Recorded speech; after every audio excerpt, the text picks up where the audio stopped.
एक बार की बात है कि कश्मीर में एक ब्राह्मण अपनी पत्नी के साथ रहता था। उसका एक बेटा था जिसकी शादी हो गई थी। वह ब्राह्मण क्योंकि अंधा था, इसलिए अपनी रोटी पानी के लिए अपने बेटे पर ही निर्भर करता था। रोज सुबह वह नौजवान भीख मांगने के लिए घर से बाहर निकल जाता और जो कुछ भी उसको भीख में मिलता शाम को घर में चारों बांट कर खा लेते। कुछ दिन तक तो यह चलता रहा, पर फिर वह नौजवान अपनी इस अपमान भरी जिंदगी से तंग आ गया। उसने किसी दूसरे देश में जाकर अपनी किस्मत आजमाने की सोची।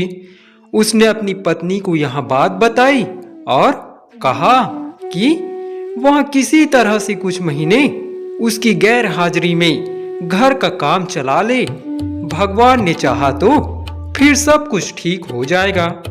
उसने उसको यह भी समझाया कि उसके पीछे उसको मेहनत से काम करना चाहिए, ताकि कहीं ऐसा ना हो कि उसके माता पिता नाराज हो जाएं और उसको श्राप दे दे। ऐसा सोचकर एक दिन गठरी में उसने अपने लिए कुछ खाना बांधा और घर से चल दिया। वह कई दिन तक चलता रहा, जब तक कि वह बराबर वाले देश के एक बड़े शहर में नहीं पहुंच गया। वहां जाकर उसने एक दुकान पर जाकर उससे भीख मांगी। दुकानदार ने उससे पूछा, तुम यहाँ कब आए, क्यों आए और तुम्हारी क्या जाति है? ब्राह्मण ने जवाब दिया कि वह ब्राह्मण है और अपने माता पिता और पत्नी के लिए खाना ढूंढने के लिए इधर उधर घूम रहा है। दुकानदार को उसकी कहानी सुनकर दया आ गई, सो उसने उसको सलाह दी कि वहां उस देश के दयालु राजा से जाकर मिले। वहां उसकी कुछ सहायता जरूर कर देगा। यही नहीं, वहां उसके साथ राजा के दरबार तक जाने के लिए भी तैयार हो गया। उसी समय इत्तेफाक से ऐसा हुआ कि राजा को एक ब्राह्मण की जरूरत थी जो उसके सोने के मंदिर की देखभाल कर सके। यह सोने का मंदिर उसने तभी हाल में ही बनवाया था, और जब उसने यह सुना कि वह ब्राह्मण भला और ईमानदार था, तब तो वह उसको देखकर बहुत ही खुश हुआ। उसने तुरंत ही उस ब्राह्मण को अपने उस मंदिर का मालिक बना दिया और उसके लिए 50 खरवार चावल और 100 रुपये साल के निश्चित कर दिए। ब्राह्मण के घर छोड़ने के 2 महीने के बाद भी जब ब्राह्मण की पत्नी ने उसके बारे में कुछ नहीं सुना, तो वह उसकी खोज में निकल पड़ी। खुशकिस्मती से वह भी वहीं पहुंच गई जहां वह ब्राह्मण था। वहां जाकर उसने सुना कि रोज सुबह राजा के सोने के मंदिर में एक अर्शफी उस देश के रहने वाले भिखारी को दी जाती थी। जो भी उसको मांगने वहां जाता था, सो अगले दिन वहां सुबह सुबह उसको लेने के लिए सोने के मंदिर गई, तो वहां तो उसको उसका पति मिल गया। उसने अपनी पत्नी से पूछा, तुम यहाँ क्यों आई हो? तुमने मेरे माता पिता को वहां अकेला क्यों छोड़ा? क्या तुमको इस बात की बिल्कुल भी परवाह नहीं है कि वह मुझे श्राप दे देंगे और मैं मर जाऊंगा? तुम तुरंत ही वापस घर चली जाओ और वहीं मेरा इंतजार करो। पत्नी बोली, नहीं नहीं, मैं खुद को और तुम्हारे माता पिता दोनों को भूख से मरने के लिए देखने के लिए वहां वापस नहीं जा सकती। घर में चावल का एक दाना भी नहीं है। ब्राह्मण बोला, हे भगवान, ठीक है, तुम यहाँ लो। कहकर उसने एक कागज पर कुछ लाइनें लिखी और वह कागज उसको थमाकर बोला, इसे ले जाकर राजा को दे देना। हो सकता है कि वह तुमको इसके बदले में 1 लाख रुपये दे दे। ऐसा कहकर उसने अपनी पत्नी को वहां से भेज दिया। उस कागज के टुकड़े पर 4 सलाह लिखी हुई थी। पहला, अगर कोई आदमी यात्रा में हो और रात को किसी अजनबी जगह पहुंच जाए, तो उसको वहां ठहरने के मामले में सावधान रहना चाहिए। कहीं ऐसा ना हो कि वे उसे मार दे। दूसरा, अगर किसी को किसी चीज की जरूरत हो तो पहले उसे अपने दोस्त को जांचना चाहिए, पर अगर उसको किसी चीज की जरूरत ना हो तो उसको अपने दोस्तों को अपने आप को जांचने नहीं देना चाहिए। तीसरा, अगर किसी आदमी ने अपनी बहन की शादी कर दी है और अगर वहां उसको मिलने के लिए बड़ी शान शौकत से जाता है तो उसका वहां इस तरह से आव भगत करेगी कि जैसे उसको उससे कुछ लेना हो। पर अगर वहां गरीब हालात में जाता है तो वहां उस पर नाराज होगी और उसको पहचानेगी भी नहीं। चौथा, अगर किसी आदमी को कोई काम करना है तो उसको वहां अपने आप ही करना चाहिए, अपनी पूरी ताकत से करना चाहिए और बिना किसी डर के करना चाहिए। उस कागज को लेकर वहां ब्राह्मणी अपने घर चली गई। वहां जाकर उसने अपने सास ससुर को अपने पति से मिलने की बात बताई और बताया कि उसके पति ने उसको कितना कीमती कागज दिया है। पर राजा के सामने वहां खुद नहीं जाना चाहती थी, सो उसने अपने एक जानने वाले को भेज दिया। और राजा ने वहां कागज पढ़ा और उस कागज के लाने वाले को कोड़े से मारने का हुक्म दिया और उसे वहां से भगा दिया। अगली सुबह ब्राह्मणी ने वहां कागज लिया और दरबार की तरफ चल दी। जब वहां दरबार की तरफ जा रही थी तो वहां उसको पढ़ती जा रही थी। रास्ते में उसको राजा का बेटा मिल गया तो उसने उससे पूछा कि वहां क्या पढ़ती जा रही है। उसने कहा कि वहां एक ऐसा कागज पढ़ती जा रही थी जिसमें कुछ सलाह लिखी हुई थी, जिसके लिए उसको 1 लाख रुपया चाहिए था। राजकुमार ने उससे वहां कागज उसको दिखाने के लिए कहा। ब्राह्मणी ने उसको वहां कागज दिखा दिया तो उसको पढ़कर उसने उसको पैसे के लिए परवाना लिखा और आगे बढ़ गया। बेचारी गरीब ब्राह्मणी ने उसको उसके लिए बहुत धन्यवाद दिया। उस दिन उसने अपने घर के लिए इतना सामान खरीदा जो उनकी जिंदगी भर के लिए काफी था। शाम को राजकुमार ने पिता से एक स्त्री से अपनी मुलाकात के बारे में और उससे एक कागज खरीदने के बारे में बताया। उसने सोचा कि उसके पिता उसके इस काम से बहुत खुश होंगे, पर ऐसा नहीं हुआ। राजा तो यहाँ सुनकर उससे बहुत गुस्सा हो गया और उसको अपने देश से बाहर निकाल दिया। उफ, सारा शाही राजघराना कितना दुखी हुआ जब उन सब ने राजा का यहाँ बेरहम हुक्म सुना कि उसने राजकुमार को देश निकाला दे दिया। क्योंकि राजकुमार तो सबका प्यारा था, साथ में सबको उससे बड़ी बड़ी उम्मीदें थी। और सबसे बड़ी बात तो यह थी कि वह उस राजगद्दी का वारिस था। फिर भी राजा का हुक्म तो हुक्म था, सो तुरंत ही बजा लाया गया। राजकुमार ने अपनी माँ को, संबंधियों को, दोस्तों को, सबको विदा कहा और अपने घोड़े पर सवार होकर घर से निकल पड़ा। कहाँ किधर यहाँ तो उसको भी नहीं पता था। रात होते होते वहां एक जगह आ पहुंचा जहां उसको एक आदमी मिला। उसने उसको रात को अपने घर में ठहरने के लिए कहा तो राजकुमार ने उसका बुलावा स्वीकार कर लिया। वह वहां गया तो उसका एक राजकुमार की तरह से स्वागत किया गया। उस आदमी ने उसके सोने के लिए एक चटाई बिछा दी, उसको बहुत बढ़िया खाना खिलाया और रात को उसकी बेटी ने उसकी सेवा की। उसने सोचा कि मुझे उस भले आदमी की चारों सलाहों में से पहली सलाह पर ध्यान देना चाहिए, क्योंकि पता नहीं यह आदमी रात को मेरे साथ क्या करे। मुझे आज की रात सोना नहीं चाहिए। मन में ऐसा सोचकर वहां लेट तो गया मगर सोया नहीं।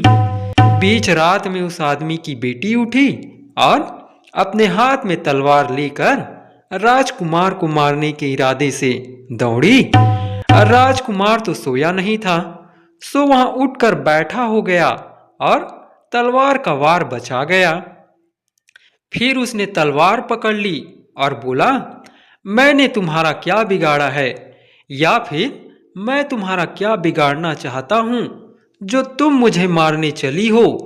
अपनी तलवार संभाल कर रख लो ताकि तुम्हें उससे बाद में कोई परेशानी ना हो, जैसे कि उस राजा को हुई थी जिसने गलती से अपने तोते को मार दिया था। लड़की बोली, कौन से राजा ने? राजकुमार बोला, तो लो सुनो यह कहानी। एक बार की बात है कि एक राजा था जिसके पास एक बहुत सुंदर तोता था।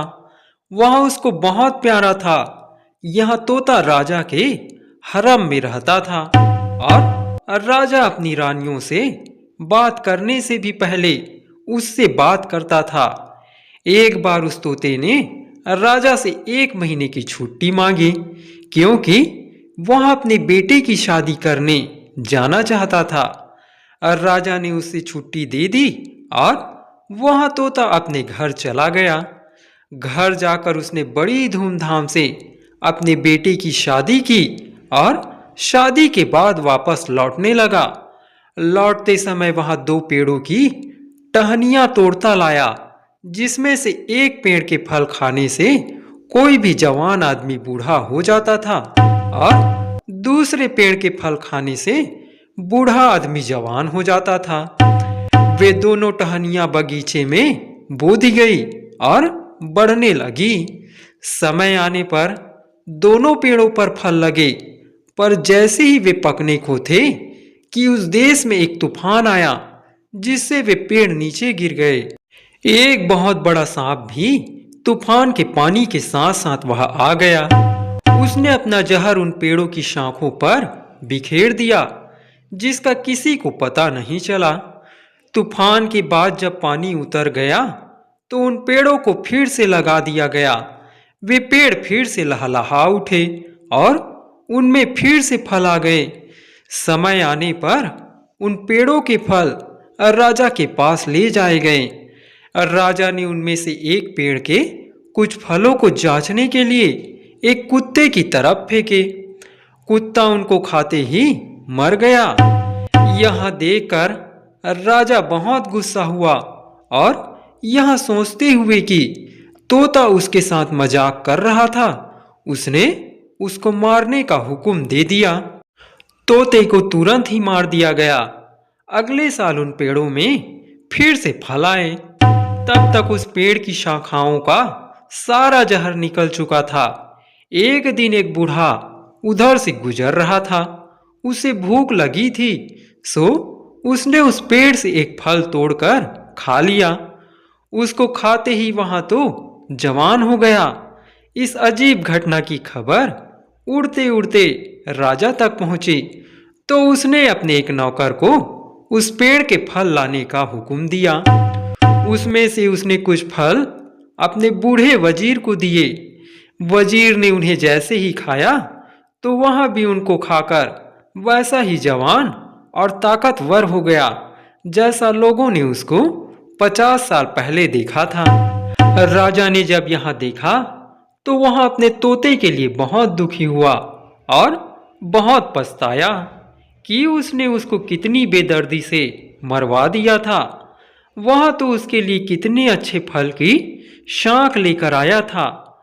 कहानी सुनाकर राजकुमार बोला, मुझे यकीन है कि तुम मेरे साथ ऐसा नहीं करोगी। लड़की बोली, नहीं, मैं तुम्हारे साथ ऐसा नहीं करूंगी। जब तक राजकुमार ने अपनी कहानी खत्म की तब तक सुबह हो चुकी थी और घर के बाकी लोग जाग गए थे। इस तरह उस दिन राजकुमार की जान बच गई। इसके तुरंत बाद ही सुबह को राजकुमार वहां से जाने वाला था, पर मकान मालिक ने उसको रोक लिया और उसको एक दिन और रुक जाने के लिए कहा। कि वहां अगले दिन चला जाए। सो उस दिन फिर वहां वही रुक गया। पिछले दिन की तरह से उसका उस दिन भी खूब शान शौकत से खातिर की गई। रात को उसे फिर से उसी कमरे में सोने के लिए भेज दिया गया। उस रात भी मकान मालिक की बेटी उसकी सेवा के लिए वहां आई।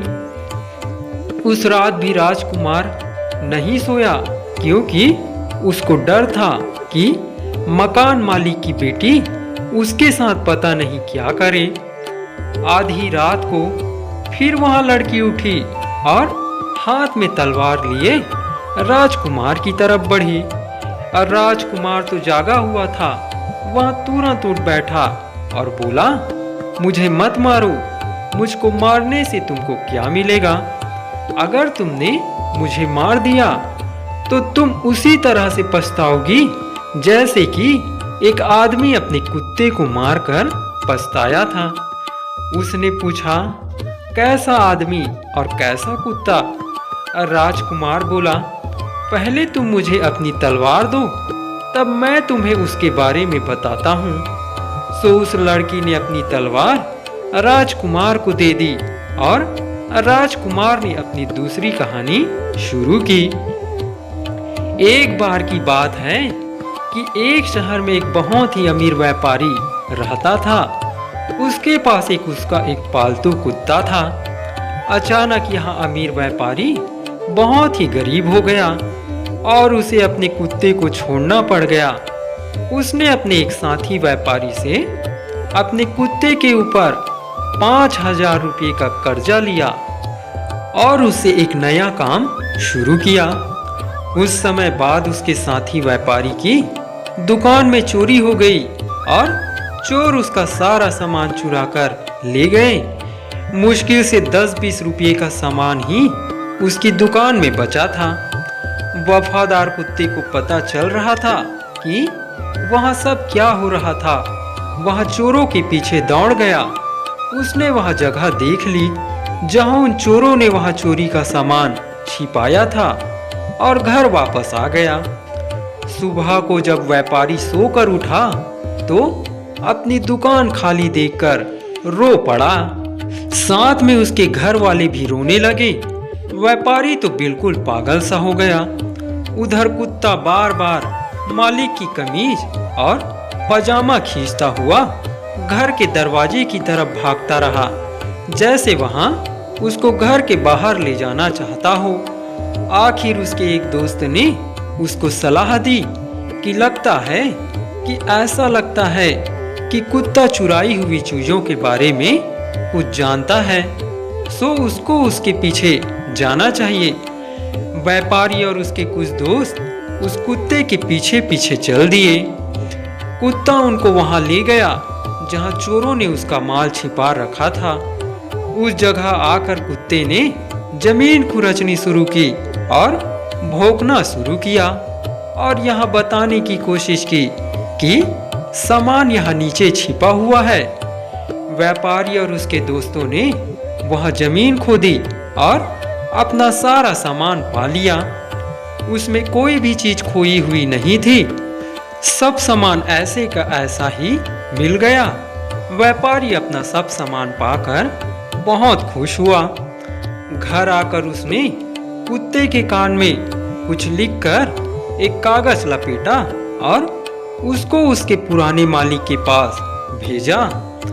उसने उस कागज में लिखा कि उसका कुत्ता बहुत वफादार है और इस वफादारी के फलस्वरूप वह उसका पहला 5,000 रुपये का कर्जा माफ करता है और इनाम के तौर पर 5,000 रुपये उसके लिए और भेज रहा है।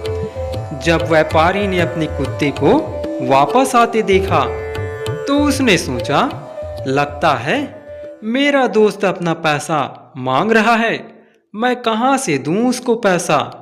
अभी तो मैं अपने नुकसान की भरपाई ही नहीं कर पाया हूँ। मैं ऐसा करता हूँ कि जैसे ही यहाँ कुत्ता मेरे घर आता है मैं इसको मार देता हूँ और कह दूंगा कि इसको किसी और ने मार दिया। इससे मेरा कर्जा ही खत्म हो जाएगा। ना होगा कुत्ता, ना रहेगा कर्जा। ऐसा सोचकर वह घर के बाहर की तरफ दौड़ा और कुत्ते को मार दिया। तभी उसके दाएं कान से एक कागज नीचे गिर पड़ा।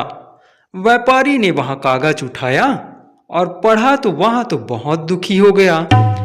राजकुमार बोला, इसलिए संभल जाओ, कहीं ऐसा ना हो कि बाद में तुम्हें मेरी जिंदगी की कीमत अपनी जिंदगी देकर पछताना पड़े। जब राजकुमार ने अपनी कहानी खत्म की तब सुबह होने वाली थी। लड़की बोली, उफ, अब मैं क्या करूं? 1 घंटे बाद दिन निकल आएगा। मेरे पिता ने मुझसे कहा था कि मैं तुमको यकीनन मार दूं, और अगर मैंने तुम्हें नहीं मारा तो वह मुझे मार देंगे। अब मैं क्या करूं? मेरी जिंदगी अब तुम्हारे हाथ में है। राजकुमार बोला, मुझे अपने इस शापित घर से बाहर निकलने का रास्ता बताओ और मेरे साथ चलो। बाहर हमको कोई ना कोई घोड़ा जरूर मिल जाएगा। हम उस पर बैठकर जल्दी ही यहाँ से भाग जाएंगे। आओ चलो मेरे साथ। 1 घंटे के अंदर अंदर जब तक घर के लोग सोकर उठे तब तक तो राजकुमार और उस डाकू की लड़की दोनों घोड़े पर बैठकर बहुत दूर निकल चुके थे। वे चलते रहे जब तक कि वे राजकुमार के एक दोस्त के घर आ पहुंचे। उसने उन दोनों का अपने घर में स्वागत किया और उनको आराम से अपने भाई की तरह से 6 महीने तक ठहराया। जब राजकुमार ने उससे वहां से जाने की इजाजत मांगी तो उसने उसको जवाहरात, पैसे, घोड़े और सफर के लिए जरूरी सामान देकर विदा किया। यहां से चलकर राजकुमार अपनी बहनोई के देश पहुंचा। वहां पहुंचकर उसने एक जोगी का वेश बनाया और उसके महल के सामने ऐसे जाकर बैठ गया जैसे वह पूजा में लीन हो। उस जोगी और उसकी पूजा की खबर राजा तक पहुंची। उसमें उसकी रुचि हो आई क्योंकि उसकी पत्नी की तबीयत बहुत खराब थी। उसने उसके इलाज के लिए बहुत सारे हकीम वैद्य बुलाए पर कोई उसको ठीक ना कर सका। उसने सोचा कि शायद यह पवित्र आदमी उसको ठीक कर दे। सो उसने अपने कुछ आदमी उसको महल में लाने के लिए भेजे, पर राजकुमार ने यह कहकर महल के अंदर जाने से मना कर दिया कि वहाँ एक जोगी है और उसकी जगह बाहर ही है। अगर राजा उससे मिलना चाहता है तो वह खुद ही उससे बाहर आकर मिले और साथ में अपनी पत्नी को भी ले आए। इस पर राजा अपनी पत्नी को साथ लेकर आया और उसे राजकुमार से मिलवाया। राजकुमार ने उसको अपने सामने लेटकर प्रणाम करने के लिए कहा। जब उसको इस हालात में लेटे हुए 3 घंटे हो गए तो उसने उससे उठने के लिए और जाने के लिए कहा, क्योंकि वह अब ठीक हो चुकी थी। रानी चली गई। शाम को महल में बड़ा हल्ला गुल्ला मचा क्योंकि रानी की मोती की माला हो गई थी और किसी को उसका पता नहीं था।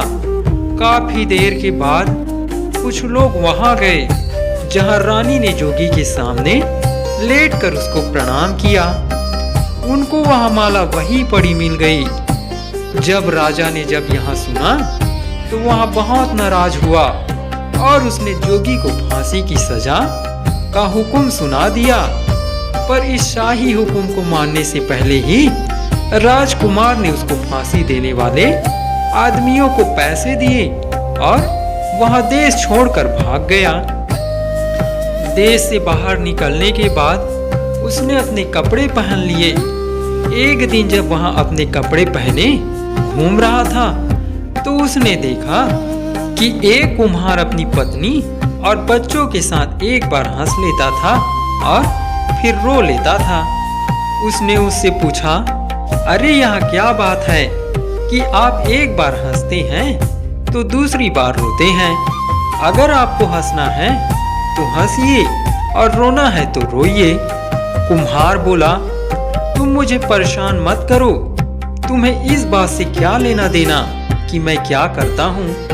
राजकुमार बोला, माफ कीजिएगा, मैं इसकी वजह जानना चाहता हूँ, अगर आपको कोई एतराज ना हो तो। इस पर कुम्हार बोला, बात यहाँ है कि इस देश के राजा की एक बेटी है जिसकी उसे रोज शादी करनी पड़ती है, क्योंकि रोज ही उसका पति उसके साथ रहने पर मर जाता है। इस तरह से करीब करीब सारे जवान लड़के मर गए हैं। अब हमारे बेटे की बारी भी जल्दी ही आने वाली है। हम इस अजीब सी बात पर हंसते हैं कि एक कुम्हार की बेटी की शादी एक राजकुमारी से होगी, और इस शादी के भयानक परिणाम को सोचकर रोते हैं। हमारी समझ में नहीं आ रहा कि हम क्या करें। राजकुमार सोचते हुए बोला, यहाँ तो हंसने रोने की बात है ही, पर अब आप रोइए नहीं, आपकी बेटी की जगह मैं ले लूंगा।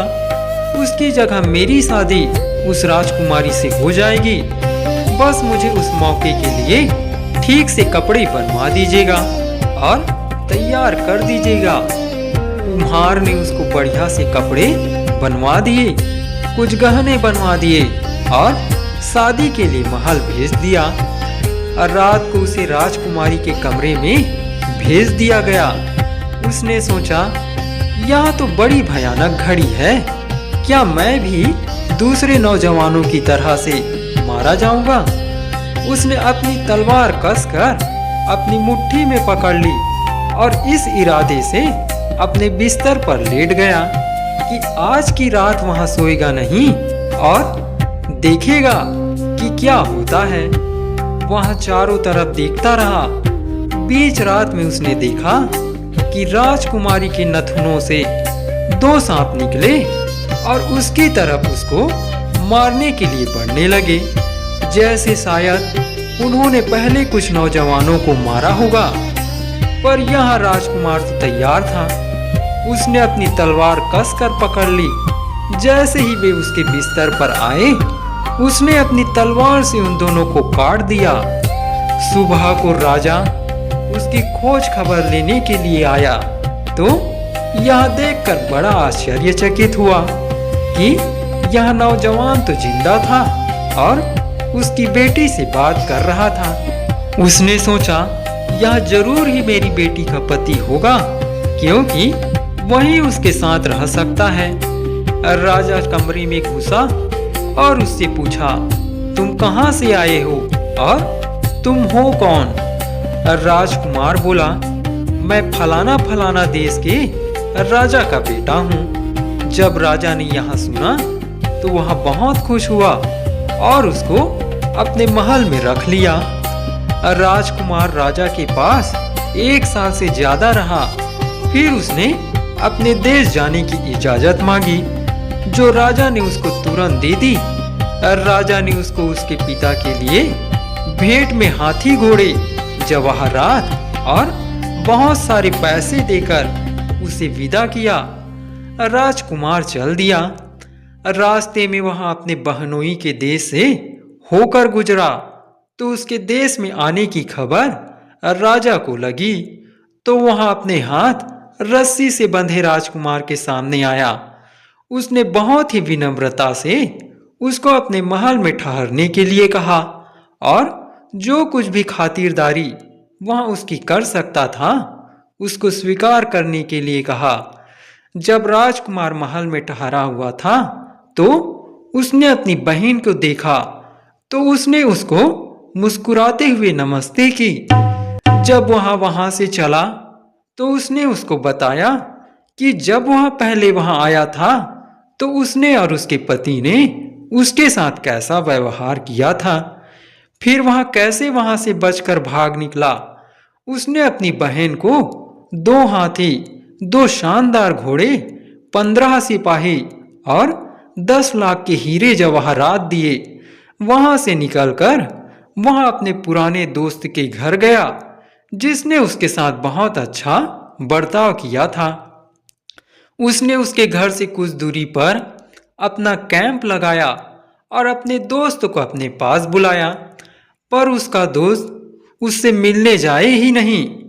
पूछने पर कि वह उससे मिलने क्यों नहीं जा रहा, वह बोला क्योंकि अब उसको मेरी सहायता की जरूरत नहीं है। यह सुनकर राजकुमार खुद उससे मिलने के लिए उसके महल पहुंचा और उसको अपनी जरूरत के समय सहायता के लिए बहुत बहुत धन्यवाद दिया। इसके बाद वह अपने घर गया और अपने माता पिता को अपने आने की खबर दी, पर अफसोस कि अपने बेटे को बाहर निकाल देने के बाद वे उसकी जुदाई में रोते रोते अंधे हो गए थे। राजा बोला, उसको अंदर ले आओ, वह जब अपना हाथ हमारी आंखों पर रखेगा तब हम फिर देखने लगेंगे। राजकुमार अंदर आया तो बूढ़े माता पिता ने उसको बड़े प्यार से स्वागत किया। उसने अपने दोनों हाथ अपने माता पिता की अंधी आंखों पर रखे तो उनको फिर से दिखाई देना शुरू हो गया। तब राजकुमार ने राजा को अपनी सारी कहानी सुनाई और बताया कि किस प्रकार वहां उस ब्राह्मणी की सलाह मानकर कितनी बार बचा। राजा ने उसको बाहर निकाल देने पर अपना दुख प्रकट किया और फिर सब खुशी खुशी शांति से रहने लगे।